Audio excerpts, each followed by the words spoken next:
আমি ভেবেছিলাম যে নিটের প্রিপারেশনটাতে আর একটু কিছুটা সময় দেওয়া হোক, কিন্তু ব্যাপারটা হচ্ছে মিডল ক্লাস ফ্যামিলিতে হয় না যে একটু টাকার ব্যাপার থাকে, তো আমার প্রয়োজন ছিল স্কলারশিপটা, তো তার জন্য কলেজ তো করতেই হতো, অবশ্যই করতে হতো।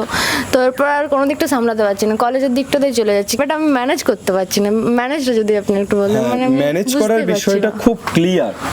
তুই এক্স্যাক্টলি জীবনে কি চাস, তুই নিজেকে আজ থেকে 5 বছর বা 7 বছর পর একজন ডাক্তার হিসেবে দেখতে চাইছিস, না একজন টিচার হিসেবে দেখতে চাইছিস, না একজন নার্স হিসেবে দেখতে চাইছিস, কোন প্রফেশনে তুই দেখতে চাইছিস? কল্পনার চোখে সেখানে দেখতে পাচ্ছি, তাহলে অবশ্যই আমাকে সব কিছুকে ত্যাগ করে দিয়ে কোনো কম্প্রোমাইজের জায়গা না রেখে আমাকে নিটের জন্যই পড়তে হবে। আমি আমার নিটেই সময় দেবো, এদিকে যাই যাক, জলাঞ্জলি যাক, স্কলারশিপ পাওয়া হয়ে গেছে, গল্প শেষ।